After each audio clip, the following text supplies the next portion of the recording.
नमस्कार दोस्तों, जय श्री राम। कैसे हैं आप सब। हमारे YouTube channel Arvind Kumar official में आप सभी का स्वागत है। बहुत ज्यादा मात्रा में या ये कहे बहुत तेजी से हमारी हिंदू बच्चियों को टारगेट बनाया जा रहा है, निशाना बनाया जा रहा है। कभी किस तरीके से, कभी किस तरीके से।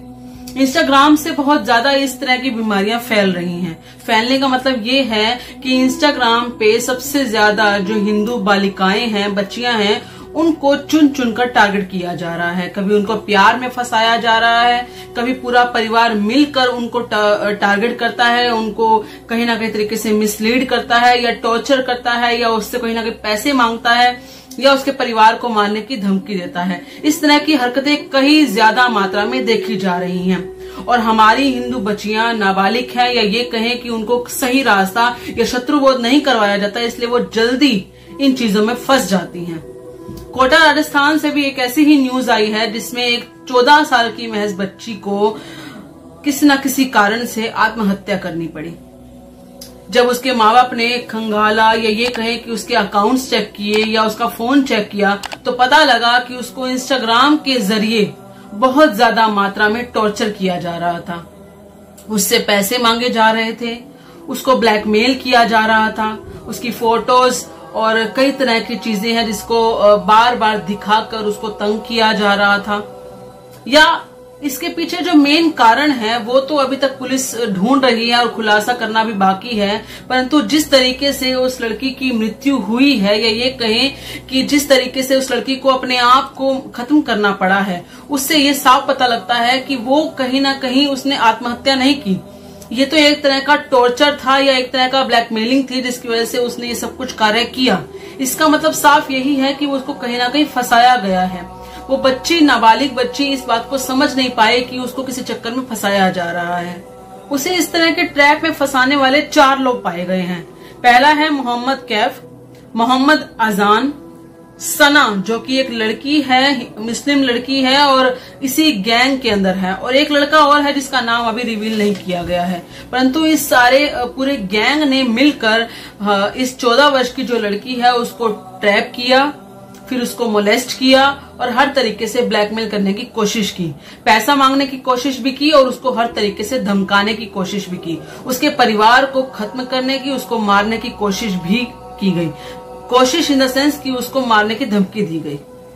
हमारे बच्चे जो हैं वो कहीं ना कहीं हम उन्हें पढ़ने लिखने में और उनको कुछ ना कुछ कामयाब होने में की चीजें सिखाते हैं। हम उन्हें बताते हैं कि बेटा पढ़ लिख कर कुछ बड़ा बन जाओ, लेकिन हम उन्हें शत्रु बोध नहीं करवाते हैं। वो किससे दोस्ती कर रहे हैं, वो अपने अकाउंट पे कहाँ कहाँ जाके उनको क्या कहते हैं ना, एक तरह की सर्च कर रहे हैं, वहां पर देख रहे हैं, सर्फिंग कर रहे हैं या देख रहे हैं कौन कैसा इंसान है, किससे वो दोस्ती कर रहे हैं, या इंटरनेट पर भी कहीं ना कहीं दोस्ती हो रही है या रियल लाइफ में भी दोस्ती हो रही है। हम इस चीजों का ध्यान नहीं देते हैं।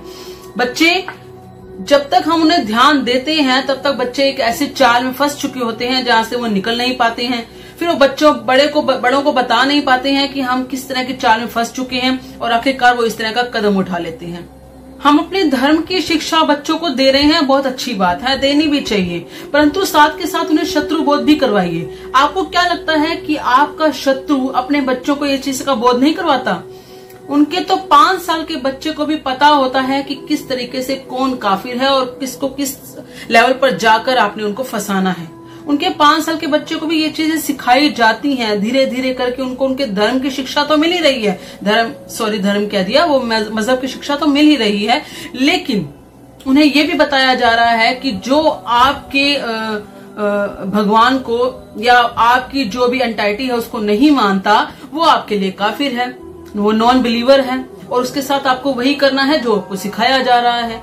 अगर उनके बच्चों को ये सब सिखाया जाता है, उनके बच्चों को इस तरीके से शत्रु बोध करवाया जाता है, तो हम क्यों कमजोर पड़ जाते हैं कि वो अपने बच्चों को शत्रु बोध नहीं करवाते? हमारे ही यहाँ कमी है कि हम अपने बच्चों को नहीं बता रहे हैं। अपने बच्चों को पढ़ाइए, लिखाइए, उनको बड़ा आदमी बनाइए, पैसे वाला बनाइए, सब कुछ कीजिए, लेकिन जब वक्त आए कि वो अपने धर्म के लिए डटे रहे, जब वक्त आए कि वो अपने शत्रु के साथ कैसा व्यवहार करना है या उनको पता होना चाहिए कि कौन उसे फंसा रहा है, इस तरह की बातों के लिए भी बच्चों को पूरा ज्ञान दीजिए। उन्हें बताइए कि इस तरह के ट्रैप में अगर आप फंस रहे हैं, पहले नंबर तो फंसिए मत, लेकिन अगर फंस रहे हैं तो उनके साथ लिंक बना के रखिए, उनको बोलना सिखाइए कि वो अपनी बात आप तक जरूर पहुंचाएं। आप सबका इस बारे में क्या कहना है, कृपया करके अपने विचार कमेंट में जरूर बताइएगा। इस वीडियो को लाइक और शेयर जरूर कीजिएगा। धन्यवाद। जय श्री राम।